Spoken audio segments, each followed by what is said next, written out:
Hey there, welcome to another video. If you are one of my 6 regular viewers, you probably got 2 questions. One, why is this video taking so long? And 2, why are you on my screen? Well, the first one is kind of a two-parter. One with the holiday and work, I've been a little busy, and I kind of had an issue with this video. As for the second point, what do you mean, why am I on your screen? This is my channel. I could be on this channel. I could be in the video if I want to. Okay, I'm allowed to do that. And 2, you're going to have to put up with me because the issue that I had is my microphone did not work for this challenge night. The connection must have been loose or something because it goes in and out between complete static for like 80% of it, 10% of it is silence, and another 10% is occasionally you hear some of my banter. So here's what's going to happen this time. I am going to watch this with you guys. We're going to react to it. I'll explain some stuff. Oh boy, I immediately almost get turned. That's pretty fun. So I'll explain some stuff that happens. Maybe I'll spill some secrets among this. And you'll get my general banter this way instead. So this week, we did all leader outside the cones racing, which is a lot of fun. I mean, it can be competitive, but kind of in the end, it does kind of come down to a casino. Because the way that this race format works is, oh boy, someone got a little slow there. Got to them a little bit. You see a little cone section right there. Every time the leader hits one of the cone sections, they have to take that section. So what ends up happening is we all get bunched up. Typically, there's a group of 3, 4, 5 people all going through the various cycles of being in first, being in fifth, who knows, however long this leader section, kind of shuffles us back into it. This week we had, I think, 19 or 20 people, like a crazy amount of people. So there were 2 qualifying races. Typically we have the same group of people for both your qualifying races, and we reverse the order from the previous one. So if I started first in one, I'm going to start last in the next one, and then we take your best finishes, average them together, and that's how we determine who gets to be in the feature race. Dave goes a little wide here. I can't remember if he made a mistake or if he was letting me by because he thought he was too slow, but he's certainly still on my butt, still trying to make it fast, so he might have just made a mistake right there. And now, this is where the benefit of leader outside the cones really helps, because if this was a normal race, it might already be too hard for me to make it back up into the top and try to have a chance to win this race. But the good thing about the leader section is, everyone keeps getting shuffled together, so it gives people a chance to catch up, and you can get into that rotation, and who knows what happens after that. You might still have a chance at it. So it is cool in that regard. It allows you to work on passing and stuff too. So I do like leader outside the cone. Typically, it is something we do as like a bonus race, but it's fun every now and then to get a whole night of it, because it does lead to a lot of really fun situations because everyone's racing so closely and stuff like that. So I'm gonna do my best not to yap the entire time of this video. I know I'm a yapper, so I'll try my best not to flood you with constant talking. And we'll just try to react to some of the stuff that happens here. Oh goodness. Okay, well, we gotta talk about that one. Oh boy, this was a heck of a situation. I mean, I think this is pretty much just a racing incident, but Brian's obviously in front of me.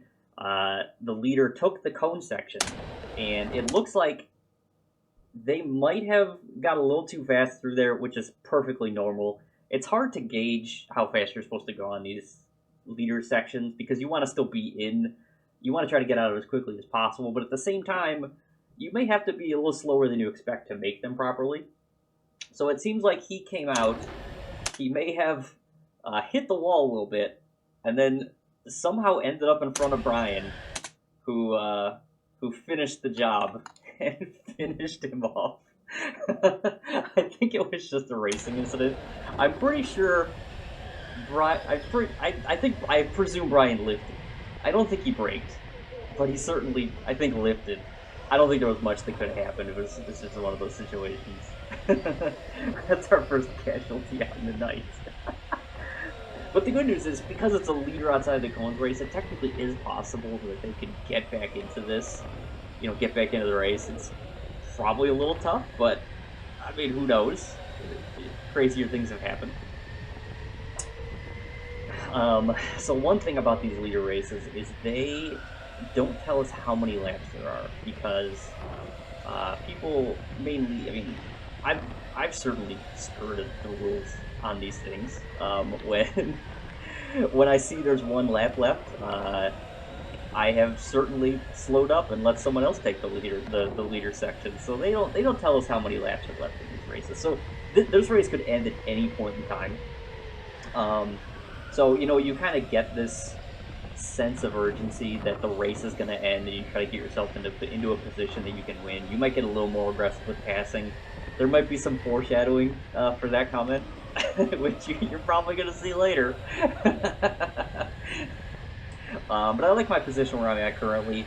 I'm being when you're in this sense where the race is going to end soon, you just kind of want to be given a chance to win the race by being in, this group that kind of gets shuffled around every now and then you just hope that you're the one who's lucky enough to be the one to cross it first.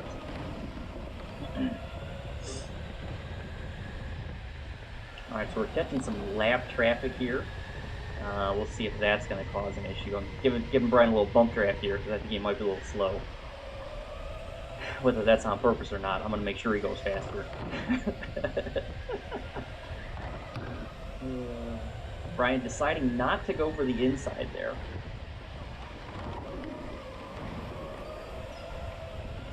And then this is a funny situation. All right, this is funny.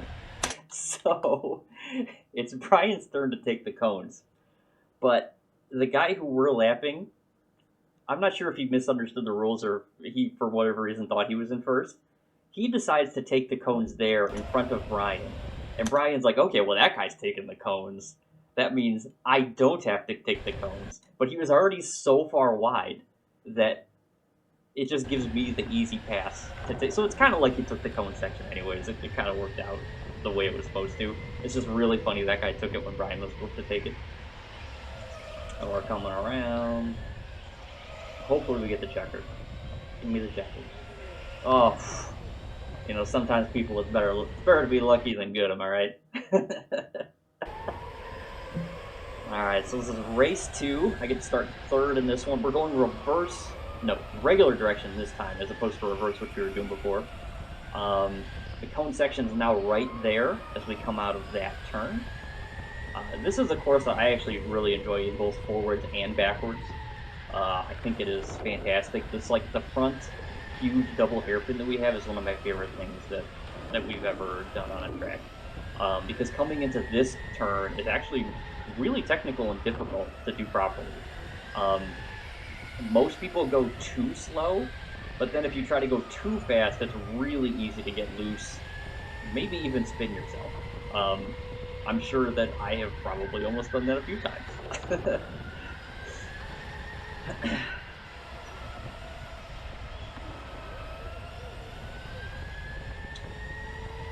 Man, this corner really feels amazing when you do it correctly. I feel like I was doing it great all night. This part, not so much.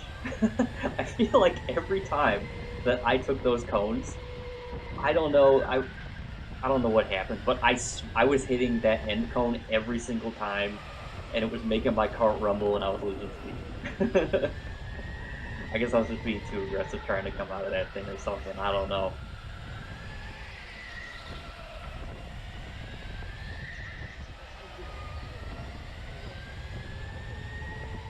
Yeah, so I think, if I remember correctly, this is just going to be me and Cody going back and forth for a while, swapping the lead. Oh, and like I mentioned before, very easy to mess that turn up. I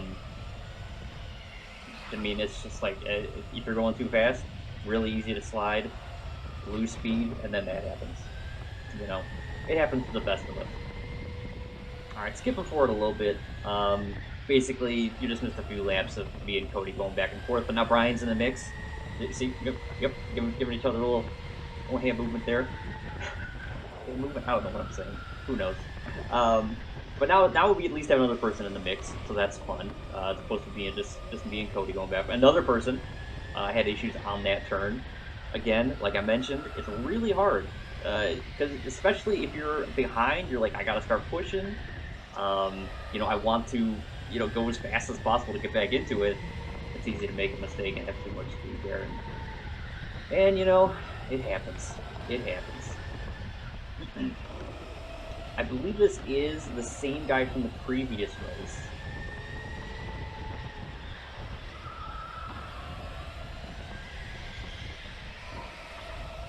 And funnily enough, the same situation happens. This guy, he decides he's taking the cone section when Brian is supposed to take it yet again. And again, I am the benefactor of that happening. Oh my goodness. Oh, I was dying when I saw that happen for the second time. Oh man. So one little secret, especially for these leader outside the cones races where you don't know how long the race is supposed to be, one thing I look at that I'm sure other people think about this too, but I'm just going to put it out there into the internet, is if you look at the pit and you see that people are either lining up or already sitting in the carts, that means your race is probably over very soon. So in this case, in this race, right before Brian joined us, I think, I saw people standing around. So I kind of had a feeling that the race was going to end in maybe a couple laps. And in this case, the race ended right there. And somehow the same situation where Brian had that guy hit his way, I benefited yet again and the race ended yet again. So since I was the king of the casino and I finished first in both of my races, I qualified on pole. This time for the feature race, they gave us 2 cone sections. We are going in reverse direction again. So one cone section is, oh boy, something happened there. Well, yeah, that was a tough turn. That was a tough turn. So the one cone section was at the front there. The other cone section is the one that we had back here. You can see me take it right now. So, like I mentioned before, the goal is just to stay up here, stay in the rotation so that we got a chance to win. So, I mean, it's okay to give up places in the early. You don't have to fight super hard, but at the same time, you don't want to, not fight to the point that you are not in rotation anymore. Does that make sense? So, you don't have to, defend like a crazy person, but you also, want to stay in the mix. This leader section was brutal. You had to slow down so much for it. I tried to go through it as fast as I could, but it was tough. You were tending to lose 2 to 3 spots every time that you took it, I think, as opposed to this one in the back where you could realistically only lose 1 to 2, maybe.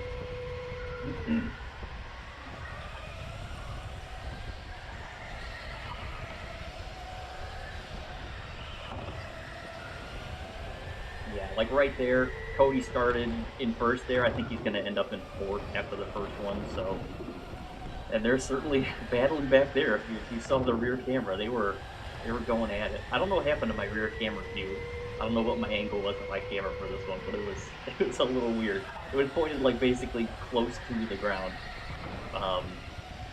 But it's probably better for seeing who's directly on my bumper in these situations.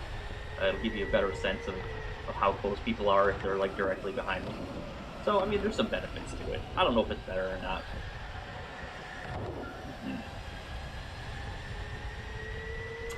If you happen to like, this content where I'm going through and reacting and talking about stuff, let me know in the comments.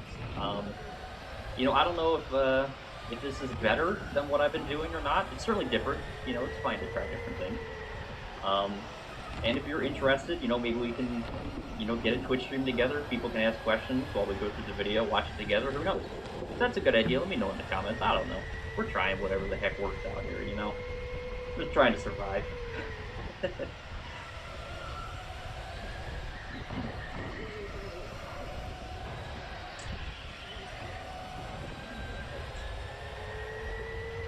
Happy that I'm still, you know, in the rotation. We're still taking the leader sections at times. That's what you want to have happen. But again, you kind of got to be lucky to win these races.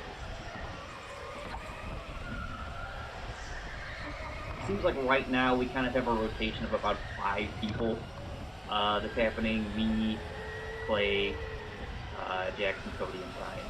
Kind of what's happening here. My turn for the leader section. See, I can take the leader section and come out in second. That's not too bad. In fact, if I can take the leader section and come out in second, that is ideal for what you want to have happen in this particular race, because there's a section, the leader section, right at the end. So if the flag was right there, I could have won that.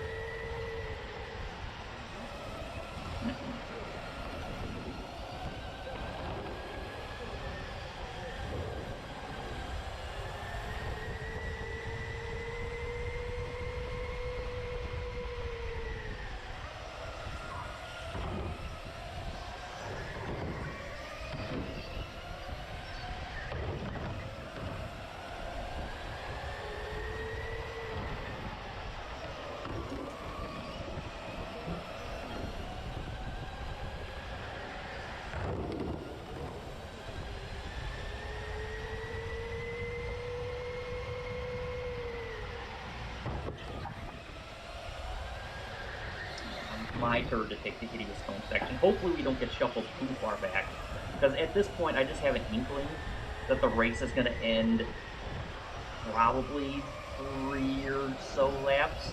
That's just vibes, just complete vibes. I have nothing going on. I leave a little space on the inside because I know Clay had that. I don't want to like cut him off or anything. He deserves to have that space.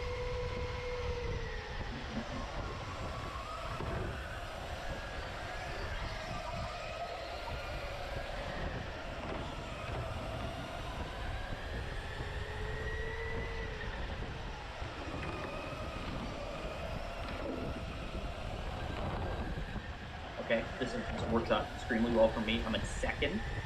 If the checkered happens now, I'm very happy with it. One thing I just noticed, Jackson tries a lunge there. More foreshadowing, okay?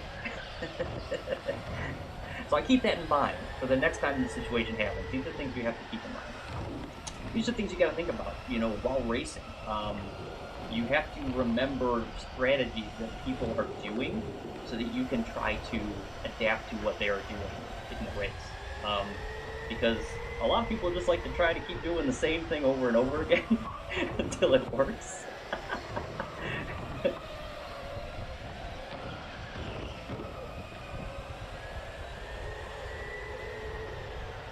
I was hoping I was going to let Jackson go in front of me. He didn't want to take the bait on that particular one. But it's okay. We'll take the inside here.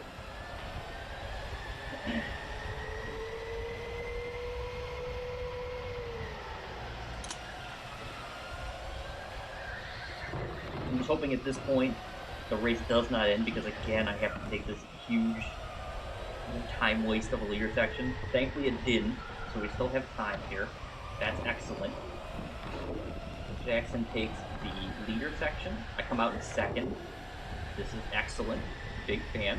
I know Jackson before previously tried to lunge on the inside, so I basically give him no room. And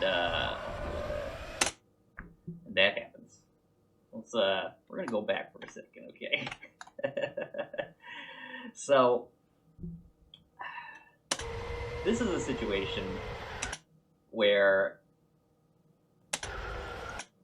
could I have been farther inside? The answer is probably yes. But here's the issue. If I am so far inside to the point that he cannot even make this dive, the chances of me making this curve at a reasonable speed are probably a lot lower than a lot of people would expect, because this is actually kind of a wide sweeping curve that you end up doing here. Even at full speed, notice how Clay ended up all the way at the wall on the left side there. So if someone were to take the very inside lane, like Jackson did here, in order to actually make that curve, well, if you were to do that in a race where I wasn't there, if it was just you trying to make that curve on the inside, you'd probably be slowing way down. Now, the thing about it here is, Jackson decided that I was just going to be his wall, and I was going to be his brake pedal, and this is what happens. This is the only way you can make this curve at speed, is if you decide to use someone else as your brake pedal, in this case. I give him the old chrome horn to show my disapproval of the move. And then I get beat at the line for 5th. So yeah, I mean, what are you going to do? Stuff happens. I don't necessarily approve of the move, but I'm not angry or anything. But, you know, it's something that you keep in mind, you know, for future situations. And one underrated aspect of racing is psychological warfare. Because here's the thing. Jackson knows I'm going to do something to him at some point. But the question is, when is it going to happen? Is it going to happen next week? Is it going to happen in a month? Is it going to happen in 6 months? Who knows? But I have tremendous patience. One time in college, real quick story, one of my wife's roommates decided to hit me in the face with a pillow after I came out of the doorway. She thought it was hilarious. And she waited for so long for me to get her back. I waited months to get her back for that. And when I did, it was glorious. So I'm very patient. I can't wait until I have a chance to get back in.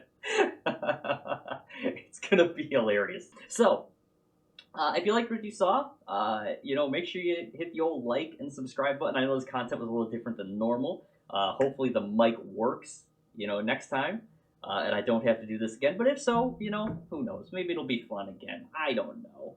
But if you happen to like, you know, this style of format, let me know in the comments below.